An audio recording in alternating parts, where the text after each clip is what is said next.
Hello friends, आप सभी का स्टडी विद देव के यूट्यूब चैनल पे हार्दिक स्वागत है। मैं आपका दोस्त देवेंद्र कुमार आज भारत का भूगोल में नया टॉपिक लेके आया हूँ। आज हम वायुमंडल के बारे में बात करेंगे। जैसे कि आप बोर्ड पे देख रहे हैं, आपको एक डायग्राम दिख रहा है जिसमें हम वायुमंडल की परतों के बारे में बात करने वाले हैं, जो हमारे भूगोल से स्टार्टिंग का टॉपिक बनता है। तो हम इसमें वायुमंडल में कितनी परतें पाई जाती है और उन परतों का क्या क्या काम है। सबसे पहले तो हम जानते हैं कि वायुमंडल होता क्या है। जैसे कि जीवन यापन करने के लिए हम पृथ्वी पे रहते हैं, हमारे चारों ओर जो गैसों का भंडार पाया जाता है, जिसके अंदर मौसमी घटनाएं जैसे कि बिजली गिरना, बादल बनना, वर्षा होना, सर्दी गर्मी, जो ये क्लाइमेट पाया जाता है उसे वायुमंडल कहते हैं।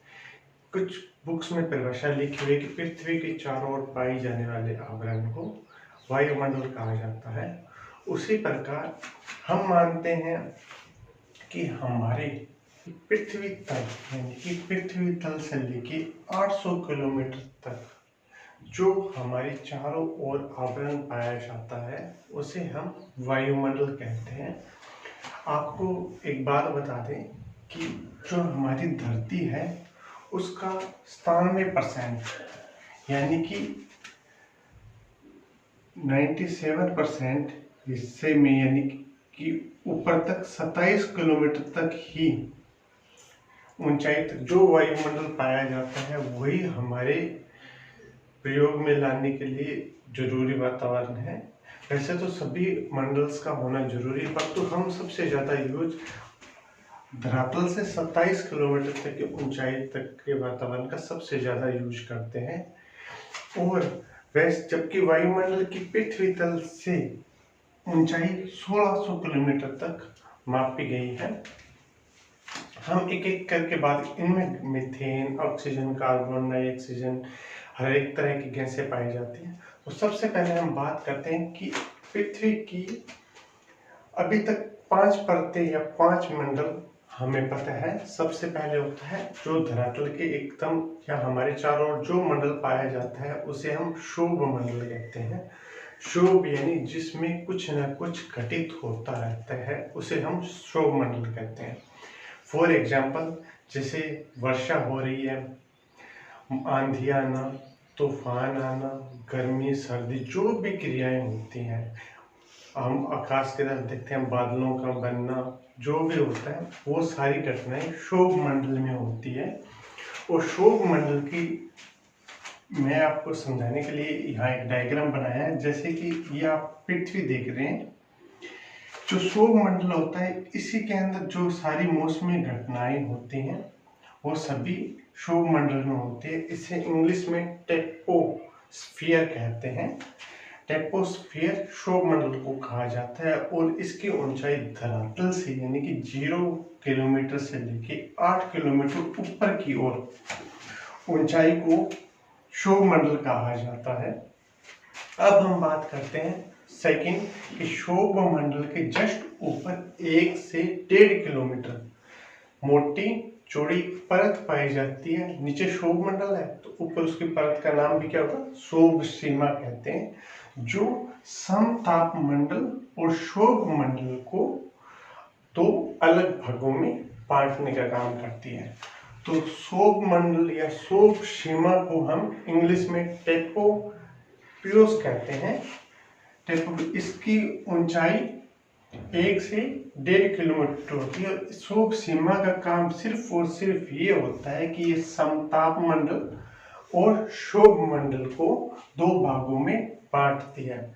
एग्जाम में सिर्फ और सिर्फ इतना ही पूछा जाता है कि इसकी ऊंचाई कितनी है और इंग्लिश में नाम दे देगा ट्रोपोस्फियर और ट्रोपोस्फियर। तो इंग्लिश के नाम में कंफ्यूज नहीं होना, बस इनके कार्य आप देख सकते हैं। इनके कार्य पूछ लेगा क्षोभ सीमा में क्या होता है या क्षोभ मंडल में क्या होता है। अब हमारी दूसरी परत आ जाती है समताप मंडल। जैसे ही नाम से ही हमें पता लग रहा है कि जिसमें तापमान समान रहता है उसे समताप मंडल कहते हैं। समतापमंडल को इंग्लिश में स्ट्रेटोस्फीयर कहते हैं।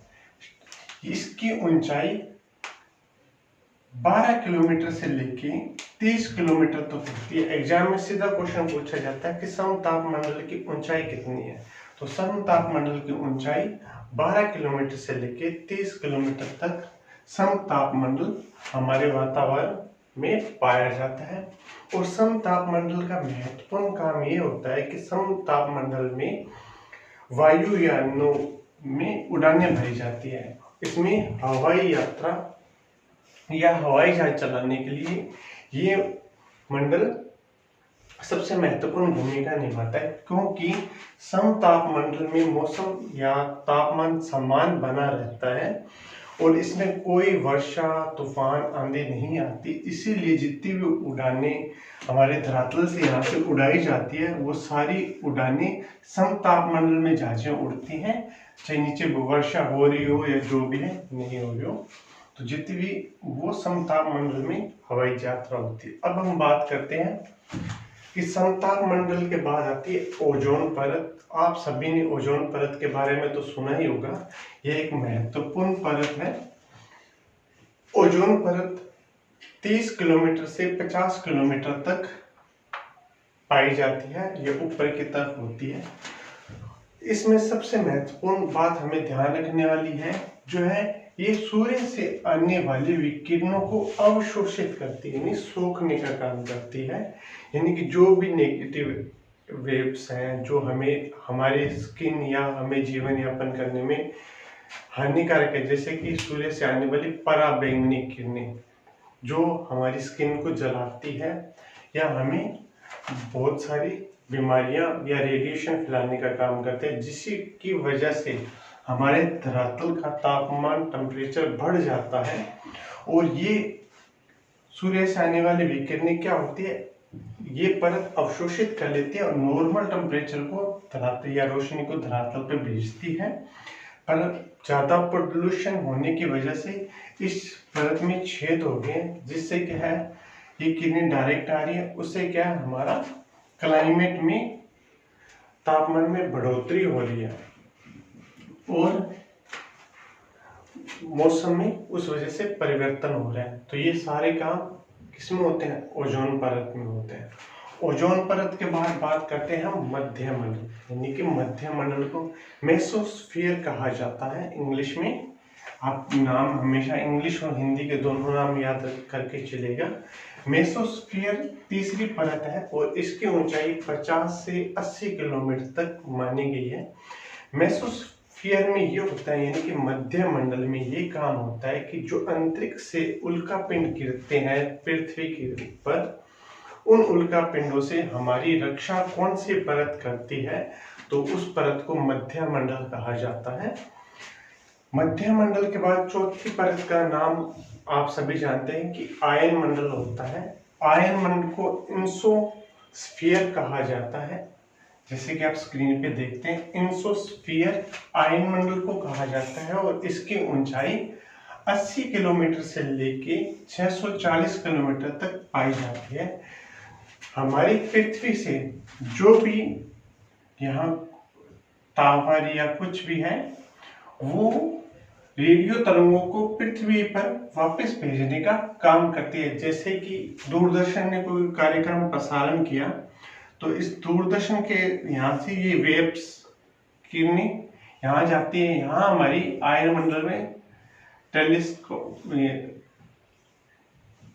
सैटेलाइट होती है जो इस मंडल में रेडियो तरंगे पहुंच के टकरा के वापिस जहां जहां रेडियो 1 चल रहा है वहां ये पृथ्वी पर रेडियो तरंगों या फ्रीक्वेंसी को भेजने का काम करती है। चाहे मोबाइल हो, चाहे कोई भी हम गैजेट्स यूज करते हैं, इंटरनेट वगैरह कुछ भी, तो ये रेडियो फ्रीक्वेंसी का काम कौन सा मंडल करता है, तो रेडियो फ्रीक्वेंसी का काम आयन मंडल करता है।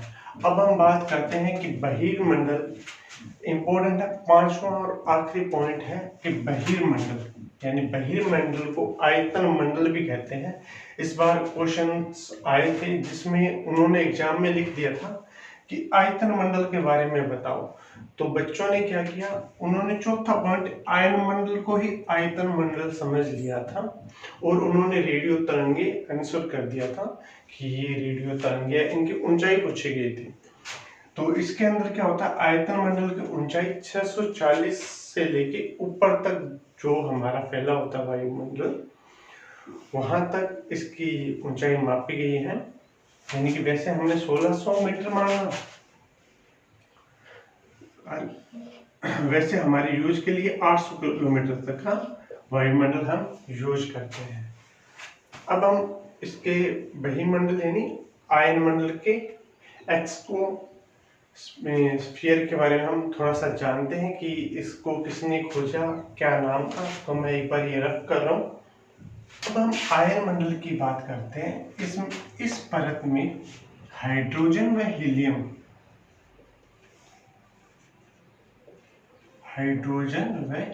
पाया जाता है।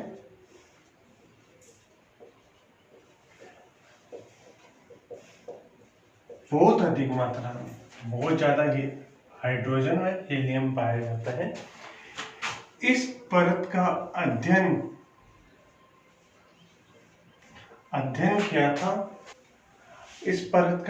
किया था लेमेंज स्पिट्जर ने। तो क्वेश्चन आ सकता है कि आयतन मंडल या बहिमंडल का अध्ययन किसने किया था। तो लेमेंजर स्पिट्जर ने इस आयन मंडल या बहिमंडल का अध्ययन किया था और इसमें हाइड्रोजन व हीलियम की बहुत अधिक मात्रा इस वायुमंडल में पाई जाती है। तो ये थे हमारे 5 मंडल। सबसे पहले हमने बात की थी शोभ मंडल की।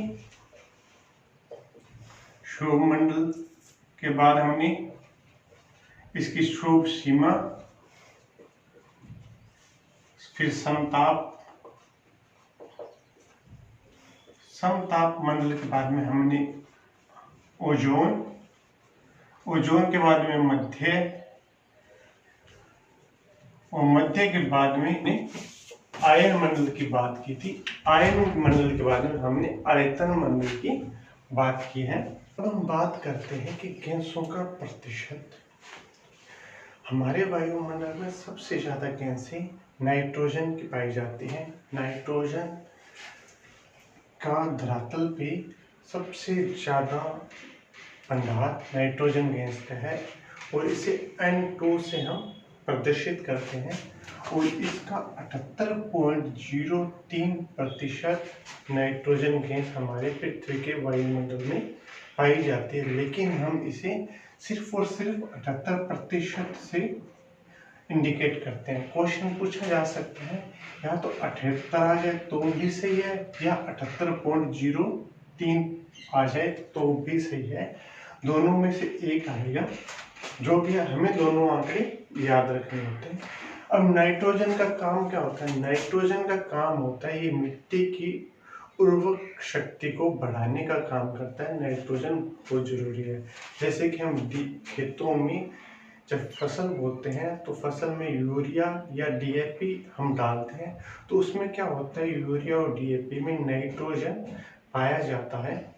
तो वही नाइट्रोजन क्या होता है, मिट्टी की उर्वरक शक्ति को बढ़ाता है और नाइट्रोजन गैसों का एक मिश्रण होता है, उसे हम नाइट्रोजन कहते हैं। दूसरी जो हमारे वायुमंडल में सबसे ज्यादा गैस पाई जाती है वो है ऑक्सीजन। जो हम जीवन यापन करने के लिए, जो हम श्वसन क्रिया में प्राणी यूज करते हैं या जीवन दायिनी गैस बोला जाता है, वो होती है ऑक्सीजन। और ऑक्सीजन को O2 से प्रदूषित किया जाता है और ऑक्सीजन वायुमंडल में 20.99% है, यानी कि 21% वायुमंडल में ऑक्सीजन पाई जाती है। और ऑक्सीजन एक ज्वलनशील गैस है। अगर ऑक्सीजन न हो वायुमंडल में तो हम आग, पहली बात है तो हम जिंदा ही नहीं रहेंगे, लेकिन हम आग जलाने के लिए ऑक्सीजन का होना बहुत जरूरी है।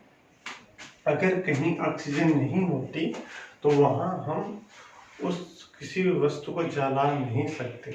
अब हम बात करते हैं ऑर्गन का वायुमंडल में 0.93% गैस आर्गन गैस पाई जाती है, जो तीसरे नंबर की गैस आती है। इसे 0.93 से भी हम प्रदर्शित कर सकते हैं। अब आ जाता है कार्बन डाइऑक्साइड गैस। इसे CO2 से इंडिकेट किया जाता है या प्रदर्शित किया जाता है। कार्बन डाइऑक्साइड गैस की वायुमंडल में मात्रा 0.03% ही कार्बन डाइऑक्साइड गैस है। ये क्या करती है, हरित गृह प्रभाव में कार्बन डाइऑक्साइड गैस का बहुत बड़ा योगदान है। और यह प्रकाश पौधे अपना भोजन प्रकाश संश्लेषण की विधि के द्वारा बनाते हैं, और ये प्रकाश संश्लेषण की विधि ही किस गैस के कारण होती है, ये कार्बन डाइऑक्साइड गैस यानी कि CO2 के कारण प्रकाश संश्लेषण की क्रिया की जाती है। अब हमारा क्वेश्चन आ जाता है कि बहुत ही इम्पोर्टेंट है, हर बार आता है और हम अक्सर इस क्वेश्चनों में कंफ्यूज होते हैं। पहला क्वेश्चन कि धरातल से 165 मीटर ऊपर जाने पर वायु में या तापमान में 1 डिग्री की कमी हो जाती है। जैसे कि हम हिल्स में जाते हैं, पहाड़ियों में जाते हैं, तो वहाँ हम नोट करते हैं कि जहाँ अभी का टेम्परेचर है, वहाँ से अगर हाई एल्टीट्यूड में जाएंगे तो तापमान में क्या आती है, कमी आती है। तो 137 का मानना है कि 165 मीटर ऊपर जाने पर हमारे वायुमंडल में 1 डिग्री सेंटीग्रेड तापमान में कमी होती है। अब आप स्क्रीन पे 2 क्वेश्चन देख रहे हैं। पहला क्वेश्चन है कि पृथ्वी के आंतरिक भाग में गहराई के साथ, अगर गहराई के साथ जाएंगे तो क्या होगा, तापमान 1 डिग्री बढ़ जाता है। ठीक है, उसी प्रकार बढ़ती गहराई के साथ तापमान की वर्धित दर में क्या होती है, 1% की कमी होती है। 2 क्वेश्चन है, दोनों में सिर्फ और सिर्फ वर्धित दर का ही अंतर है। तो क्वेश्चन वापस देखिएगा कि पृथ्वी के आंतरिक भाग में गहराई के साथ तापमान, यानी कि हम 32 मीटर नीचे जाएंगे तो 1 डिग्री तापमान में क्या होगी, बढ़ोतरी होगी। और धरातल से ऊपर जाएंगे तो क्या होगी, कमी होगी। उसी प्रकार बढ़ती हुई गहराई के साथ तापमान में वर्धित दर में क्या होता है, कमी होती है। तो क्वेश्चन ये पूछा जाता है कि 32 मीटर हम गहराई में जाते हैं तो 1 डिग्री तापमान में वृद्धि होती है, और ऊपर जाते हैं धरातल से तो 165 मीटर ऊपर जाने पर 1 डिग्री तापमान में कमी होती है।